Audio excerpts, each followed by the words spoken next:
Temperature-wise, this week we are staying at about where we should be for this point in October. And October's going by so quickly, right? It's 11 days now till Halloween, and maybe you haven't picked out your pumpkin yet. Here's Rachel with some tips. Top out. All right, so I'm thinking this one's probably a good one.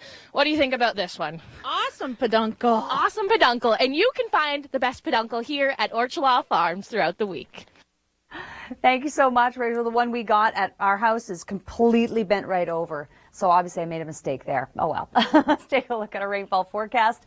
Throughout the GTA, we could expect to see between 10 and 20 millimeters of rain. The better chance of that is further to the east. But overall, in southern Ontario, it's not a huge rain. This low pressure system, if anything, is actually joining forces with a low that will develop off the U.S. eastern seaboard. And that's going to become a nor'easter for, yes, Atlantic Canada, which just came off of Hurricane Gonzalo. And now they're dealing with another low pressure system. So it's 3 systems in the span of about a week. But for us, it's just going to result in some showers and some light rain. So overall, temperature-wise, we're sitting at about seasonal values here. So this is where we should be for this point in October. And we don't see much of a change with regard to temperatures all week long. Low teens is where we will sit.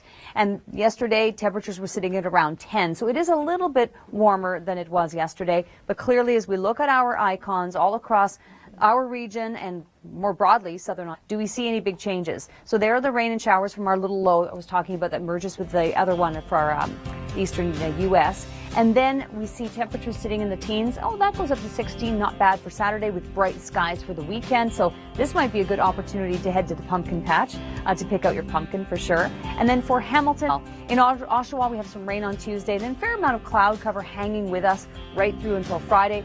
The chance of some isolated showers increases, but the weekend is looking bright and sunny with temperatures sitting in the mid-teens by then. In terms of temperatures and weather this week, we do have some showers and some rain that we're dealing with now. However, temperatures are going to stay seasonal for the better part of this week. Yesterday was the Scotiabank for daytime highs, so a little bit cooler at the start, but not bad overall for running weather, that's for sure. Let's take a look at our rain that we're going to be expecting through Tuesday. At the high end, it would be 20, but generally we're looking at about 10 to 15 millimeters of rain through this, and this low pressure system right here is fairly small. It's going to be merging with another low pressure system off the U.S. eastern seaboard, and that one is going to become a powerhouse nor'easter for the Atlantic provinces. So there goes it. There goes that low pressure system fairly slowly, and overall temperatures are going to be sitting at about seasonal values here with some showers in the forecast. So let's turn it over to Rachel. She's at a pumpkin patch trying to choose wisely.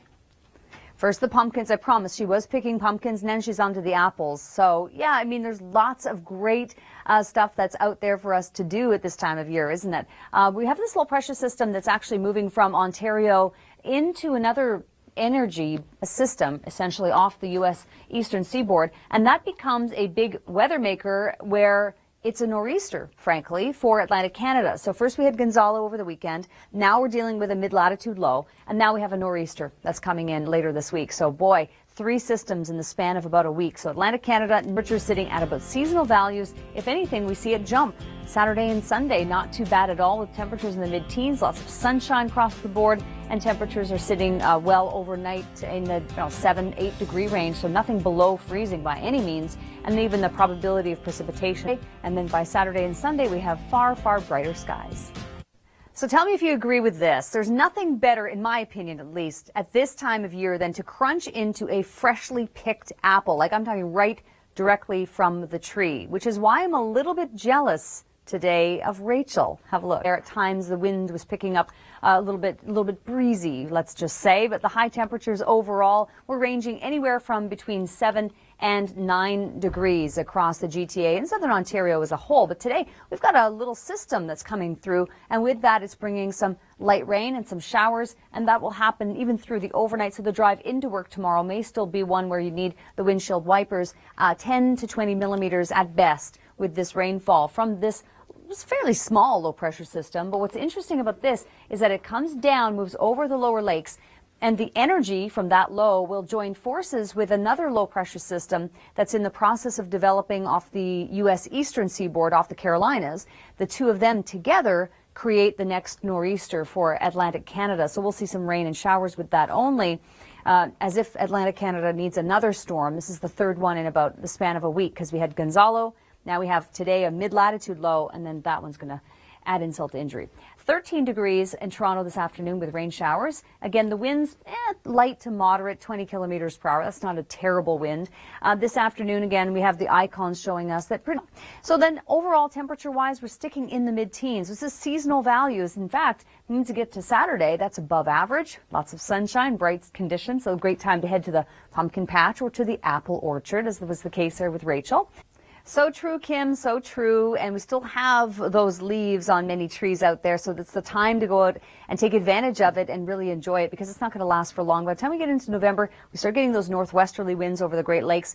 A lot of those leaves will be gone. We have rainfall today to the tune of between 10 and 20 millimeters of rain overall. So it's not a huge rain, but it's, perhaps a little bit of a nuisance driving into work, both this morning as well as tomorrow morning. For example, in Toronto for the big rush, we may have some rainfall to contend with. But overall, it's a low pressure system that's not too large in scope. But what's interesting about it is that it does bring that energy with it down into the U.S., actually just off the U.S. eastern seaboard, and it forms another low-pressure system, which actually becomes a nor'easter for Atlantic Canada. So for Toronto this evening, we've got temperatures here 12, and then the rain showers are likely to continue overnight and possibly into the morning drive tomorrow too. But once there's a low, so they kind of come together.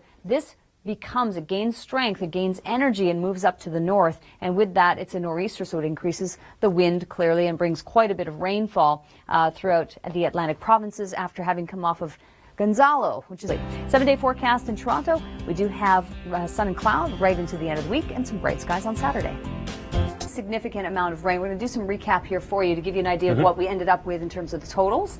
St. John's had winds as high, and then these are gusts, so this is at times peaking as high as 74 kilometers per hour. It's interesting though, Cape Race 100k winds. Yeah, I was anticipating Cape Race a little bit windier than that, but thankfully it was only 100. The buoys were windy as well. St. John's at almost 52 millimeters of rain. The rest, heavy amounts of rain, nothing necessarily hurricanic, because believe it or not, the worst is still yet to come. Well, so Gonzalo right now is up into the North Atlantic. It's going up to our UK office now. Yes. Weather Network UK is following the remnants of Gonzalo as it makes its way there.